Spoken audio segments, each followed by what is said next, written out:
The October Game by Ray Bradbury. He put the gun back into the bureau drawer and shut the drawer. No, not that way. Louise wouldn't suffer. It was very important that this thing have, above all, duration. Duration through imagination. How to prolong the suffering. How, first of all, to bring it about. Well, the man, standing before the bedroom mirror, carefully fitted his cufflinks together. He paused long enough to hear the children run by swiftly on the street below, outside this warm two-story house. Like so many gray mice, the children, like so many leaves. By the sound of the children, you knew the calendar day. By their screams, you knew what evening it was. You knew it was very late in the year, October, the last day of October, with white bone masks and cut pumpkins and the smell of dropped candle wax. No, things hadn't been right for some time. October didn't help any. If anything, it made things worse. He adjusted his black bow tie. If this were spring, he nodded slowly, quietly, emotionlessly at his image in the mirror. Then there might be a chance. But tonight, all the world was burning down into ruin. There was no green spring, none of the freshness, none of the promise. There was a soft running in the hall. That's Marion, he told himself. My little one. All 8 quiet years of her. Never a word. Just her luminous gray eyes and her wondering little mouth. His daughter had been in and out all evening, trying on various masks, asking him which was most terrifying, most horrible. They had both finally decided on the skeleton mask. It was just awful. It would scare the beans from people. Again, he caught the long look of thought and deliberation he gave himself in the mirror. He had never liked October, ever since he first lay in the autumn leaves before his grandmother's house many years ago and heard the wind and sway the empty trees. It has made him cry, without a reason, and a little of that sadness returned each year to him. It always went away with the spring. But it was different tonight. There was a feeling of autumn coming to last 1,000,000 years. There would be no spring. He had been crying quietly all evening. It did not show, not a vestige of it on his face. It was all hidden somewhere, and it wouldn't stop. A rich, syrupy smell of sweets filled the bustling house. Louise had laid out apples and new skins of toffee. There were vast bowls of punch, fresh mixed. Scooped, vented pumpkins peering triangularly from each cold window. There was a water tub in the center of the living room, waiting, with a sack of apples nearby, for dunking to begin. All that was needed was the catalyst, the inpouring of children, to start the apples bobbing, the stringed apples to penduluming in the crowded doors, the sweets to vanish, the halls to echo with fright or delight. It was all the same. Now, the house was silent with preparation, and just a little more than that. Louise had managed to be in every other room save the room he was in today. It was her very fine way of intimating, "Oh, look, Mitch, see how busy I am. So busy that when you walk into a room I'm in, there's always something I need to do in another room. Just see how I dash about." For a while, he had played a little game with her. A nasty, childish game. When she was in the kitchen, then he came to the kitchen, saying, "I need a glass of water." After a moment, he standing, drinking water, she, like a crystal witch over the caramel brew bubbling like a prehistoric mud pot on the stove, she said, "Oh, I must light the pumpkins." And, She rushed to the living room to make the pumpkin smile with light. He came after her, smiling. "I must get my pipe." "Oh, the cider," she had cried, running to the dining room. "I'll check the cider," he had said, but when he tried following, she ran to the bathroom and locked the door. He stood outside the bathroom door, laughing strangely and senselessly, his pipe gone cold in his mouth, and then, tired of the game but stubborn, he waited another 5 minutes. There was not a sound from the bath, and lest she enjoy in any way knowing that he was waiting outside, irritated, he suddenly jerked about and walked upstairs, whistling merrily. At the top of the stairs he had waited. Finally, he had heard the bathroom door unlatch, and she had come out. And life below stairs resumed, as life in a jungle must resume once a terror has passed on, and the antelope returned to their spring. Now, as he finished his bow tie and put his dark coat on, there was a mouse rustle in the hall. Marion appeared in the door, all skeletons in her disguise. "How do I look, Papa?" "Fine." From under the mask, blonde hair showed. From the skull sockets, small blue eyes smiled. He sighed. Marion and Louise, the two silent announcers of his virility, his dark power. What alchemy had there been in Louise that took the dark of a dark man and bleached the dark brown eyes and black hair and washed and bleached the ingrown baby all during the period before birth until the child was born? Marion, blonde, blue-eyed, ruddy-cheeked. Sometimes he suspected that Louise had conceived the child as an idea, completely asexual, an immaculate conception of contemptuous mind and cell. As a firm rebuke to him, she had produced a child in her own image, and to top it, she had somehow fixed the doctor, so he shook his head and said, "Sorry, Mr. Wilder, your wife will never have another child. This is the last one." "And I wanted a boy," Mitch had said 8 years ago. He almost bent to take hold of Marion now, in her small skull mask. He felt an inexplicable rush of pity for her, because she had never had a father's love, only the crushing, holding love of a loveless mother. But most of all, he pitied himself, that somehow he had not made the most of a bad birth, enjoyed his daughter for herself, regardless of her not being dark and a son and like himself. Somewhere he had missed out. Other things being equal, he would have loved the child, but Louise hadn't wanted a child anyway, in the first place. She'd been frightened of the idea of birth. He had forced the child on her, and from that night all through the year until the agony of the birth itself, Louise had lived in another part of the house. She had expected to die with the forced child. It had been very easy for Louise to hate this husband, who so wanted a son, that he gave his only wife over to the mortuary. But Louise had lived, and in triumph. Her eyes the day he came to the hospital were cold.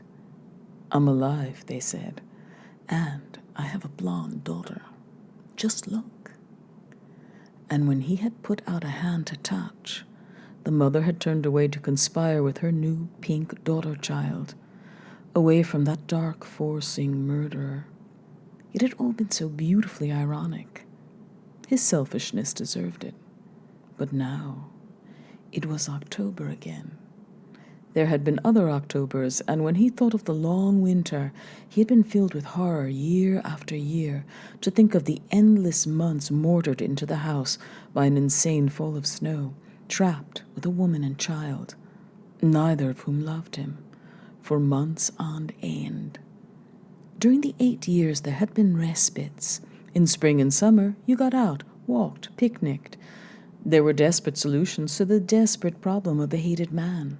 But in winter, the hikes and picnics and escapes fell away with the leaves. Life, like a tree, stood empty, the fruit picked.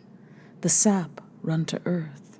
Yes, you invited people in, but people were hard to get in winter, with blizzards and all. Once he had been clever enough to save for a Florida trip. They had gone south. He had walked in the open. But now, the eighth winter coming, he knew things were finally at an end. He simply could not wear this one through. There was an acid walled off in him that had slowly eaten through tissue and bone over the years. And now, tonight, it would reach the wild explosive in him, and all would be over. There was a mad ringing of the bell below. In the hall, Louise went to see. Marian, without a word, ran down to greet the first arrivals. There were shouts and hilarity. He walked to the top of the stairs. Louise was below, taking wraps. She was tall and slender and blonde to the point of whiteness, laughing down upon the new children. He hesitated. What was all this? The years, the boredom of living. Where had it gone wrong? Certainly not with the birth of the child alone. But it had been a symbol of all their tensions, he imagined. His jealousies and his business failures and all the rotten rest of it. Why didn't he just turn, pack a suitcase and leave? No, not without hurting Louise as much as she had hurt him.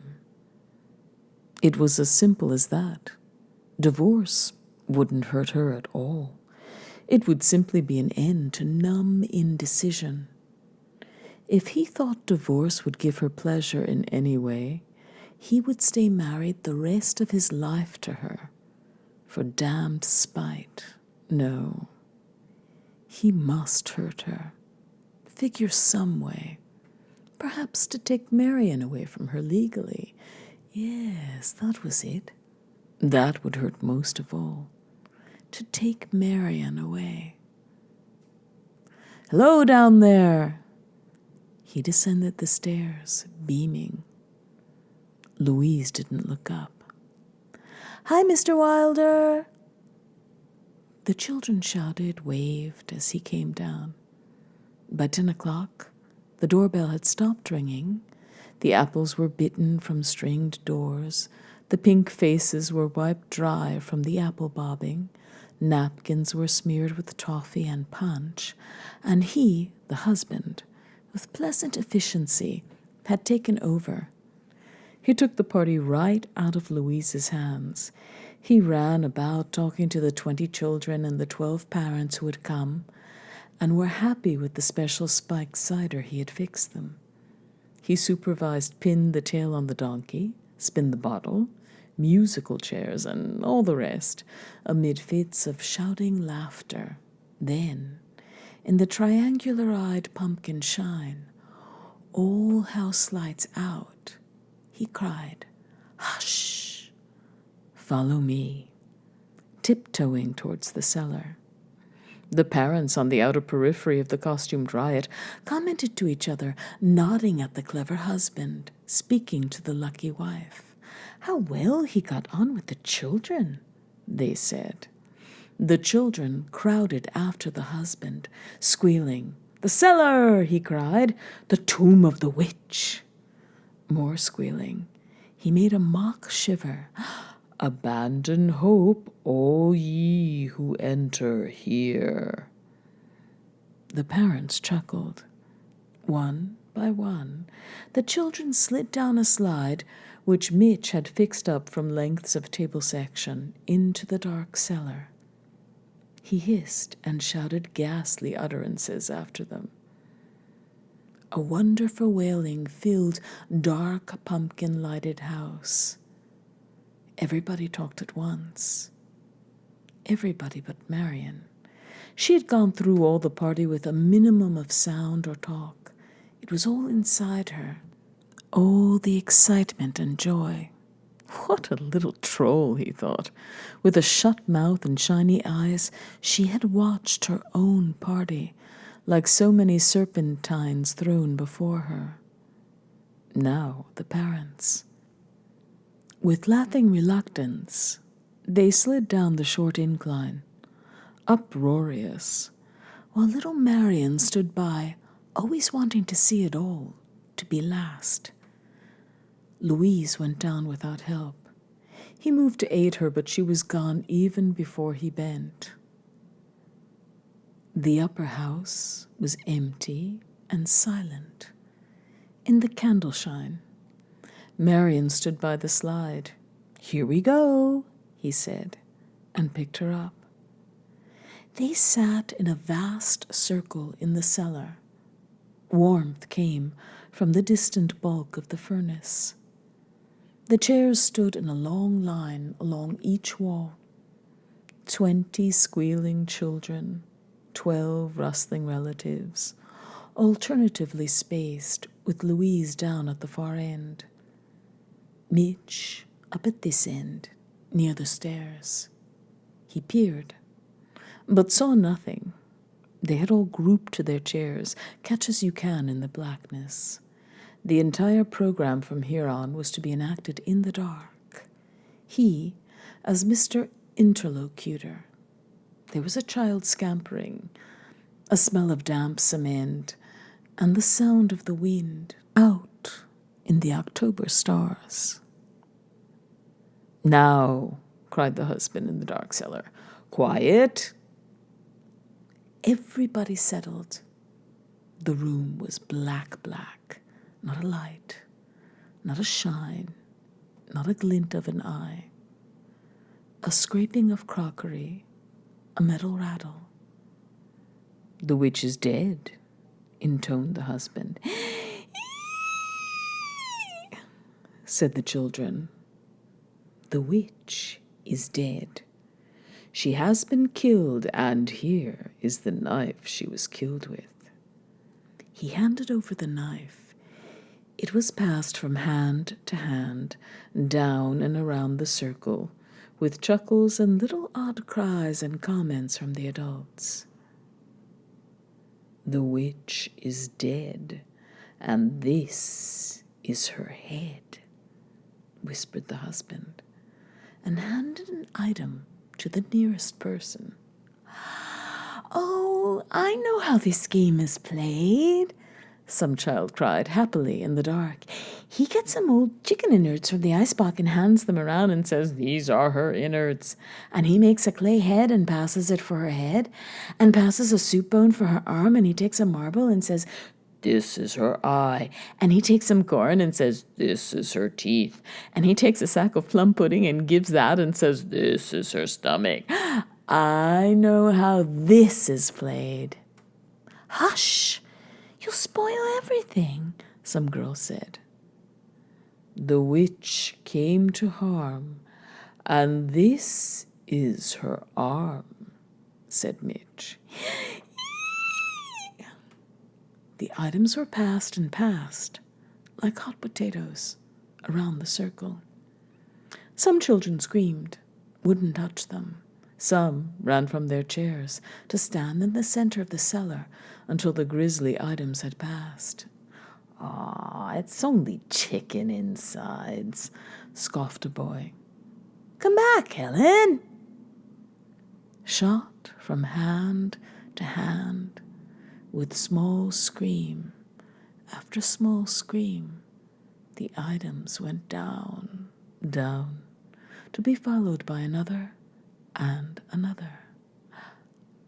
"The witch cut apart, and this is her heart," said the husband, 6 or 7 items moving at once through the laughing, trembling dark. Louise spoke up. "Marion, don't be afraid. It's only play." Marion didn't say anything. "Marion," asked Louise, "are you afraid?" Marion didn't speak. "She's all right," said the husband. "She's not afraid." On and on the passing, the screams, the hilarity. The autumn wind sighed about the house, and he, the husband, stood at the head of the dark cellar, intoning the words, handing out the items. Marion? Asked Louise again, from far across the cellar. Everybody was talking. Marion? Called Louise. Everybody quieted. Marion, answer me. Are you afraid? Marion didn't answer. The husband stood there at the bottom of the cellar steps. Louise called, Marion, are you there? No answer. The room was silent. Where's Marion? Called Louise. She was here, said a boy. Maybe she's upstairs. Marion! No answer. It was quiet. Louise cried out, Marion! Marion! Turn on the lights, said one of the adults. The items stopped passing. The children and adults sat with the witch's items in their hands. Oh, Louise gasped. There was a scraping of her chair wildly in the dark. No, don't turn on the lights. Oh, God, God, God, don't turn them on, please. Don't turn the lights on. Don't. Louise was shrieking now. The entire cellar froze with the scream. Nobody moved. Everybody sat in the dark cellar, suspended in the suddenly frozen task of this October game. The wind blew outside, banging the house. The smell of pumpkins and apples filled the room with the smell of the objects in their fingers, while one boy cried out, I'll go upstairs and look. And he ran upstairs hopefully and out around the house, 4 times around the house, calling, Marion! Marion! Marion!